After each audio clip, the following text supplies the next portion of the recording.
Welcome to Knowledgeable Aging. I'm your host, Jason Kotar. Joining us today to talk about reminiscing versus storytelling is Kathryne Fassbender. Kathryne is the creator of Dementia Letters Project and the granddaughter of someone who lived with vascular dementia.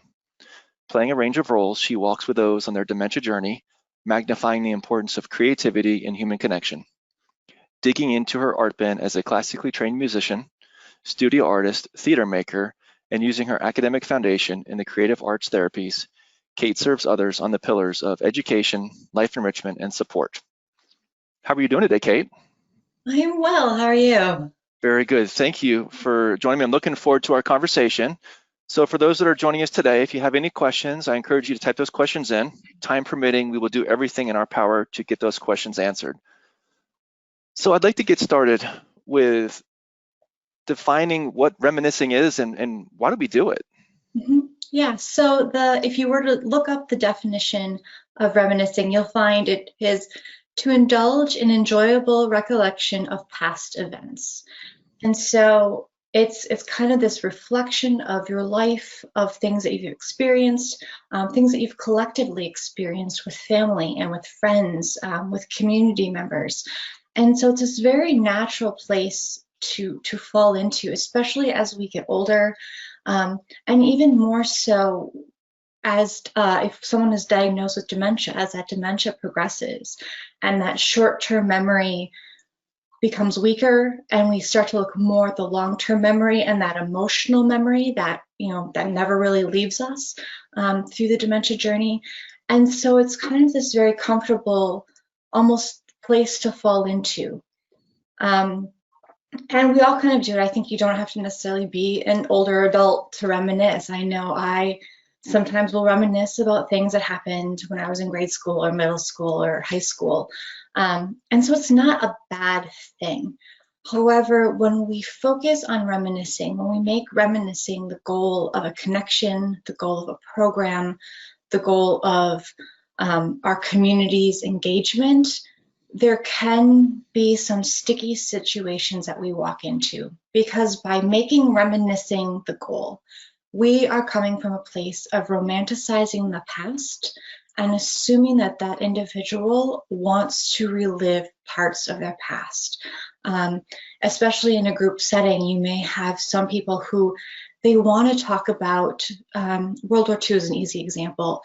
They want to talk about the time of World War II, how their community came together, how they remember tasting that first Hershey bar after the war had ended. They want to talk about those things, where another person may have had an entirely different experience during that time. And for them, that brings up anxiety, it brings up anger, it may bring up fear, it may bring up resentment.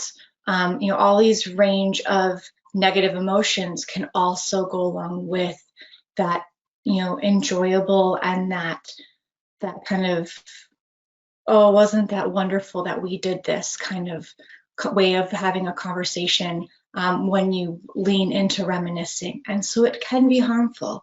I know, just looking at my grandparents alone, I had grandparents that loved to reminisce. They loved not necessarily reliving the glory days, but they loved talking about things that they experienced, even if it was a difficult time, talking about how they overcame that and the good that may have come because they had that experience. And I've had grandparents who all it did was stir up negative emotions, and agitation came into play, and a lot of regret and resentment, and there wasn't peace in that conversation or in those connections.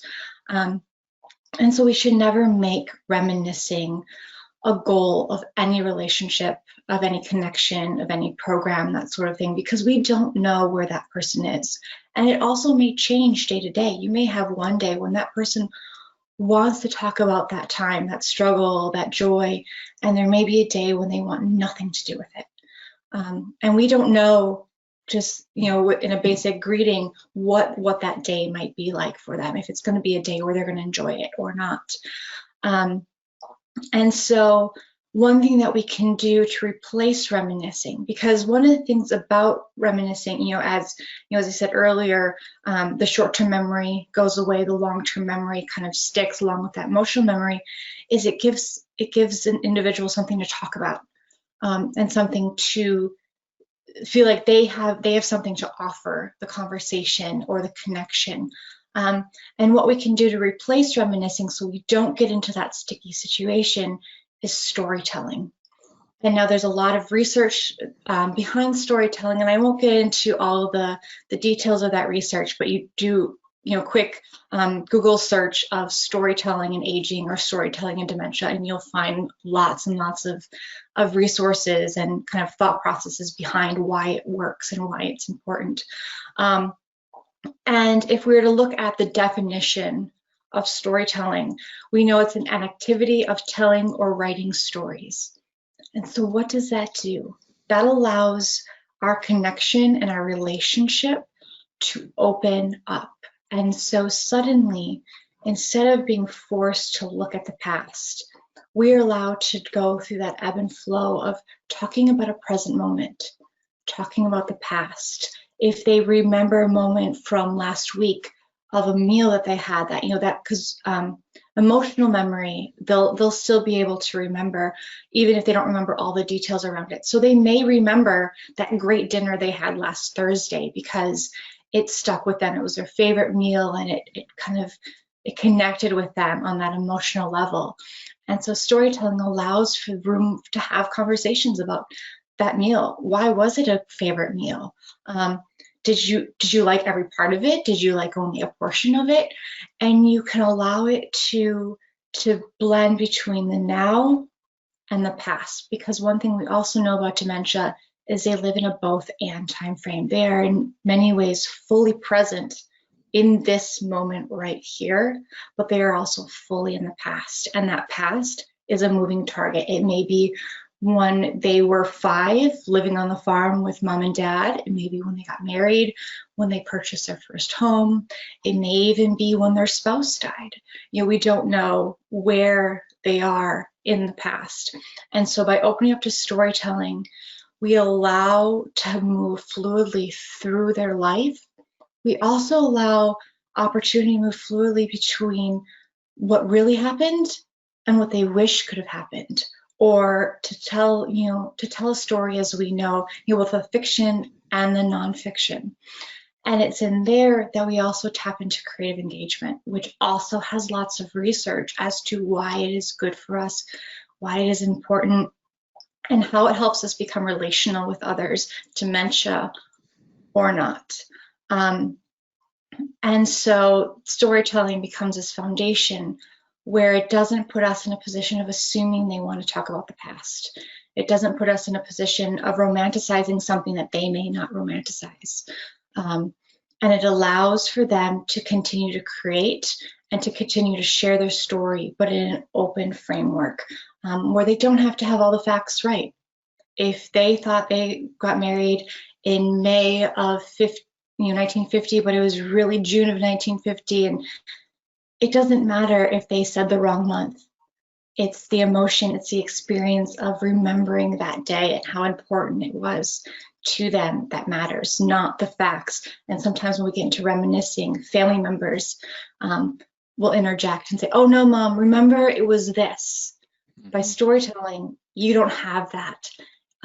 Saying, "Oh wait, no, remember," which is again a word that you don't really want to use when working with somebody with dementia, because they may not remember, or they remember it in a different way because of where they are in their life's journey at this point. And so there are many ways that we can enter into storytelling. You can enter in the way it looks, it would look very much like entering into reminiscing, where you ask a question that is open-ended. That's not a yes, not a yes/no question, but something that may say, "Grandma, tell me again about that time when you would bake rolls with your mom to help feed the farmhands." It opens up that space, but we don't have to stay there.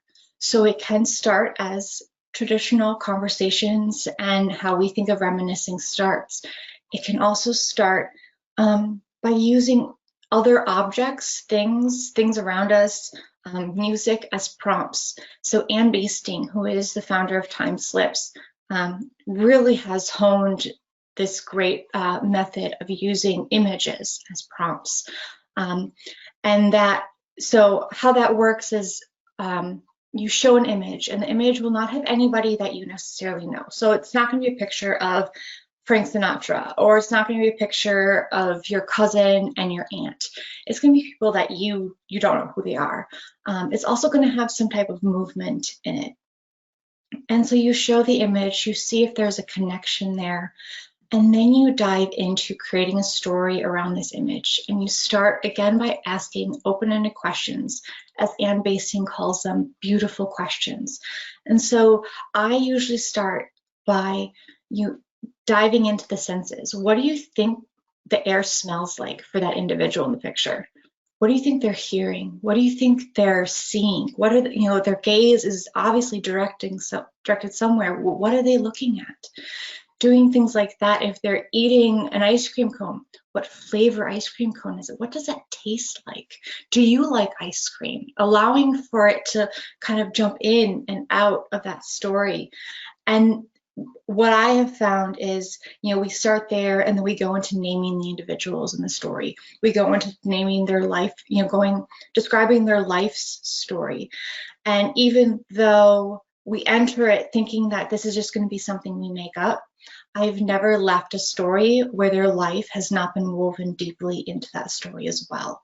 So an example of it, I was doing an image with a woman, creating a story. And after the story, in the character in the story, studied agriculture, fought in World War I and in Vietnam and, Korea, and was this accomplished person within their community and did all these things. And I found out after we created that story that was her husband. And so now, because we had that connection, and while there certainly were things that wasn't her husband, the name was not her husband, where he was living, the time frame, that was not her husband, but the characteristics and some of the life events of that the person in the picture was very much her husband. And so we could then use that as points to become relational, which allowed us to do other things. It allowed us to, instead of bumping heads when I needed to make sure that she got to her doctor's appointment on time, it allowed us to be relational and to have a conversation and to accomplish a task that care partners, especially on the professional side, have to accomplish. When you're a CNA or an activities specialist in a community, you have your list and you have your timeline. But if you use story to connect with them, to become relational, that to-do list suddenly is not necessarily a to-do list. It's just ways to connect. And you can use this process with music, listening to music. Did you ever see your local symphony perform this piece? And diving into that, and again, allowing that personal life to be fluidly blended into pieces that are made up and pieces for connection, and then allowing your personal story to be woven into that. Again, tapping into that emotional memory and allowing them that great privilege and gift of being able to relive the past, but also be in the present moment and to discover ways to become. When you're reminiscing, you're stuck in this what they were, not who they wish to become. And even though they may have dementia, even though they may be in a wheelchair in a skilled care community, and it's not projected they're going to live much more than a year, they still deserve the respect and the dignity of being offered the chance to become who they wish to become. Now, obviously, if they wish to become, say, an engineer, they're not going to be able to become an engineer. But what elements can you pull from that profession into their life? By creating a story, the character in the story, if you're using time slips and they say they want to become an engineer and that's how you discover this, you may go, oh, I know somebody in the community who is an engineer. Let's see if we can connect you. Now you can have this connection and these conversations and companionship, and you can talk about engineering. Or if there's a certain element of why they are drawn to that, what other activities can we create and form so that we can now offer that chance to dive into that profession or that hobby or that interest in ways that we wouldn't have known about if we stuck ourselves in the bucket of reminiscing and not allowing us to also look at where we can go as individuals. And that is true whether they have 2 days to live or 20 years to live. They still deserve that opportunity to become, and that's something that creative storytelling allows us to figure out what that might be, especially if we're not a family member and we're just coming to know who they are during their mid stages of dementia. We get to know who they are, and it allows us to best serve them so that they can live fully alive. Dementia or not, illness or not, physical ailments or not, we can serve them and help them really see their life as full, even as things are being stripped away from them. So that is why storytelling is so much more important than reminiscing. And again, reminiscing is not bad. We all do it. And if you fall into that, allow that to happen. Allow them to, if there's a day when all of a sudden they want to talk about this moment in their life, allow them to do that. Yeah. Take note, pay attention to their facial expressions, how they're holding their body. Also during that time, take note of how is their language. Is it very linear? Is it not? Are they jumping from event to event? Because this is also information that can allow us to be better care partners down the line, whether we're family or professional. Storytelling also allows family members a chance to carry on their legacy. One of the great things that I like about storytelling over reminiscing is that when you say to a family member who's caring for their loved one, enter into storytelling, they're more likely to record those interactions. So suddenly there's, they're either in a notebook or they're using their phone to record, or whatever it may be. Suddenly in that just simple act of recording and writing down that story, they have something they can pass on, giving that individual an opportunity to now give the rest of the family a gift that they might not have had. And you can uncover things about this individual, even if, say, they never studied art, but suddenly they're talking about how they love to paint. Well, now you know something about your loved one that you didn't know before if you were focused more on, okay, what is the factual events of your life that you're trying to share with us now? And that recording of the storytelling can then be an intergenerational project. If you have someone in your family that loves to draw, if you have someone in your family that likes to create in any way, they can take that story and they can, type it out and turn it into a piece of art that they can frame and either give to their loved one or keep for themselves. If it's, somebody who loves to compose music, maybe that inspires a music composition. Suddenly this moment that you recorded, that you allowed to open up because you weren't set on what truly happened, but who this person is and what they want to share, you were giving a gift to other people in the family to use it as a point of creation that then can be passed to other families. And so I know families that have books of stories that each family member did a little piece of artwork for that story, and it became this family project that connected the generations, that connected people. And it also allows us to, if you are in a family where there is friction between a relationship, pre-dementia or pre this moment in time, there were points of tension. By doing this storytelling, you may now offer points for great enjoyment in that relationship, moments to treasure years after the person passes away, or to hold on to if that person then declines to the next level where suddenly they're not talking at all. And it allows for again, that circle of gifts. The person can give a gift to you, you can turn that into something else and give it back, or give it to another family member. It allows granddaughters to know their grandfathers. It allows mothers to and daughters to actually return to those relationships of mother and daughter instead of person with dementia and family caregiver.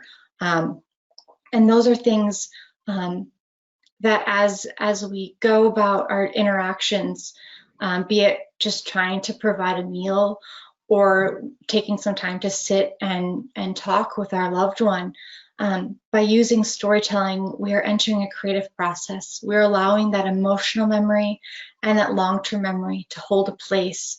We are also allowing us to look forward, instead of being stuck in a box of reminiscing.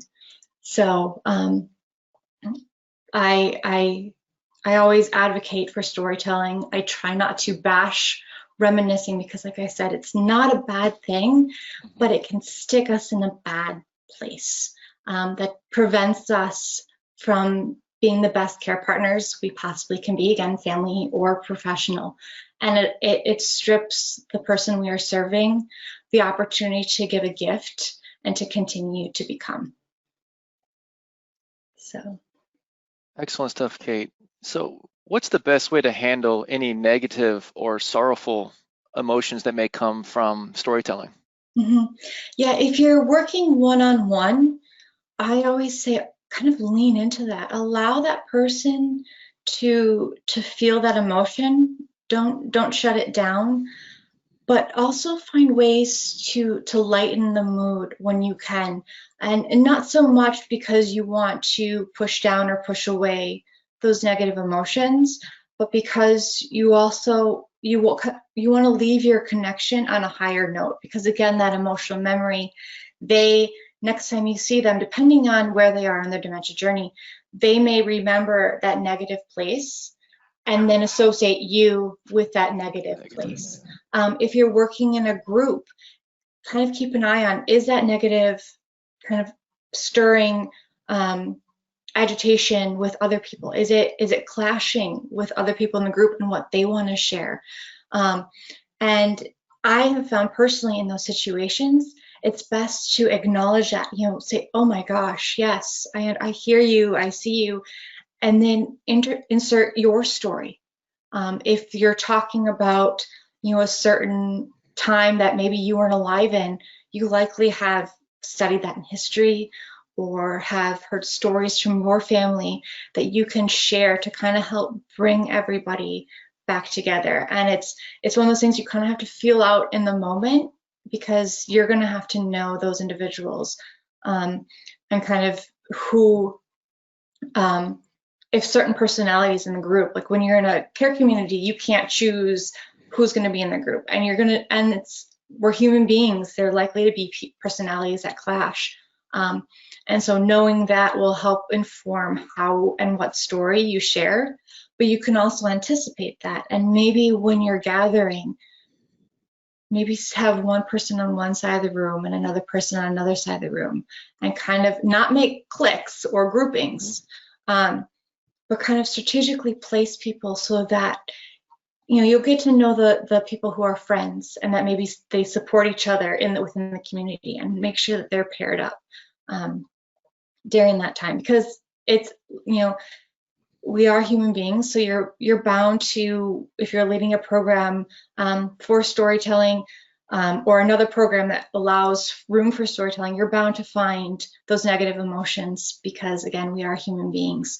And so finding ways to, and giving yourself permission to share your story to help kind of smooth that over, I have found is the best way to handle that. Okay, you had mentioned, let's speak to the family caregiver. So if you have a family member with dementia, and you had mentioned objects like images, are there other types of objects that you recommend for a family member when communicating with a family member with dementia? Yeah, I also like to say that storytelling isn't just our words. It's also creating collages, it's making sound, it's moving. And so allowing for a lot of different types of storytelling is important. One of the things that I have found is that tracing cookie cutters. We're approaching Christmas, so they're probably, right at hand, ready, you know exactly where they are right now. If you have, say, a snowflake cookie cutter, taking that, obviously, being aware of what materials you're using so you're not mixing toxic materials with this cookie cutter, buying a cookie cutter specifically for, you can get them sometimes for 50 cents, $1. They're not expensive.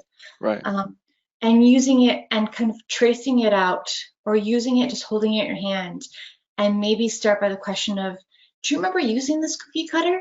I'm looking forward to using it. I'm gonna use it. What decorations did you use when you use this? Did you use more the blue, or did you go more silver? And again, you're gonna know your loved one better than I can do in any hypothetical situation. But using that to start a conversation. If a conversation, you're at that point where it's not linear, or they're not open to that conversation, using then that as a tool to like trace it out, cut it out, and maybe write down a few things that you remember of baking cookies with your mom at Christmas time. Writing, even if it's just like a word poem, smells of cinnamon, or playing in the snow. And it doesn't have to be related specifically to that cookie cutter. It could be, that if it's a snowflake, well, I grew up in Northeast Wisconsin, so snow is very much a part of winter. And so I have memories of playing in the snow and making snow angels for my grandmother to look out, so when she was in her living room, she could see them.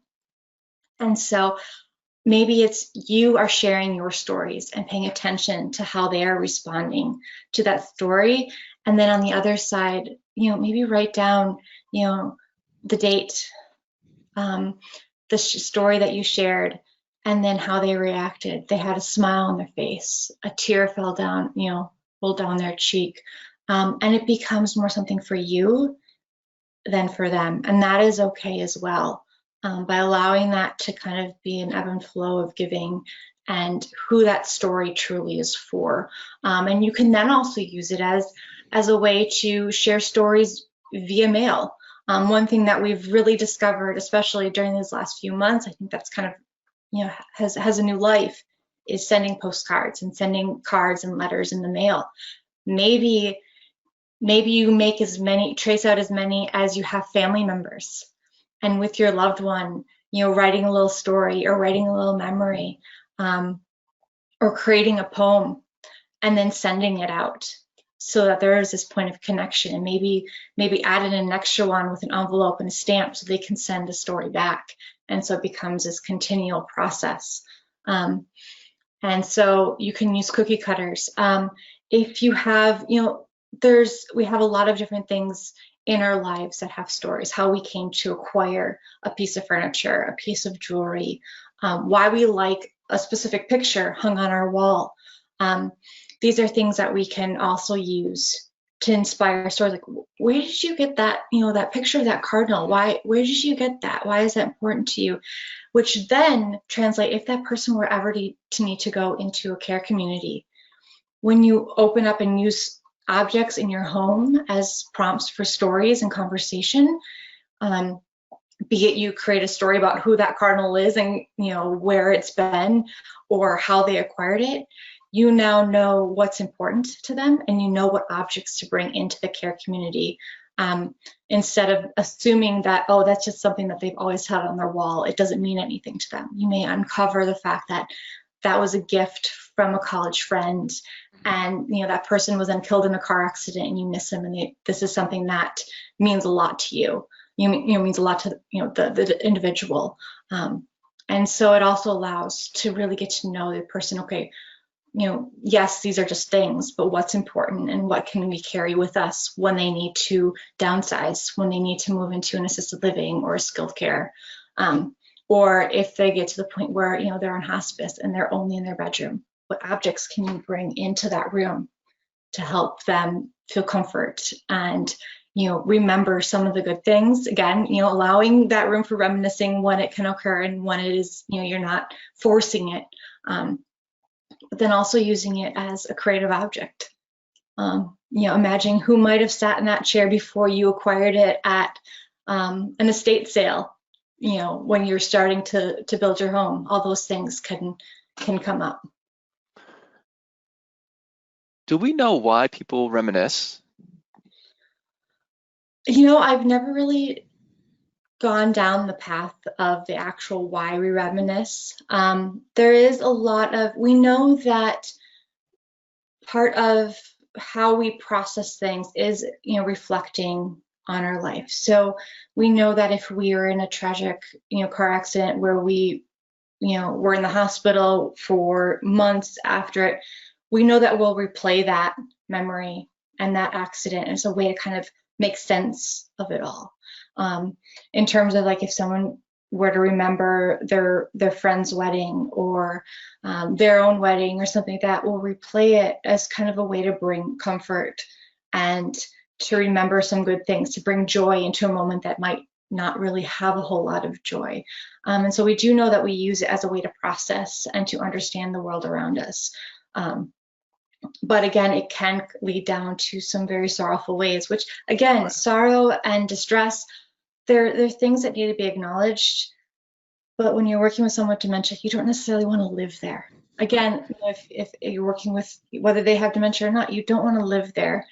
You want to acknowledge it, allow them to process it, but you also want to allow the good things and the light to come in, and then maybe you can make connections between the good and the bad that have happened, the trials and the triumphs of life. Excellent. This is great stuff. How can people find you? So they can find me by going to dementialettersproject.com. Or if you're on social media, I'm at Dementia Letters across all social media. Another good way to get a hold of me is via email, and my email address is klffsbender@gmail.com. And so that's another good way. And if you feel more comfortable via phone, my phone number is 920-284-5173. That's also a way that people can get a hold of me as well. Very good. Well, as far as knowledgeable aging, this webinar, like many of ours, will go on our YouTube page. We update the YouTube page at least 4 to 5 times a week. I encourage you to subscribe. Also, if you're a podcast listener, Spotify, iTunes, or Apple Tunes, you can find us there as well. Till next time, I'm your host, Jason Kotar, and this is Knowledgeable Aging.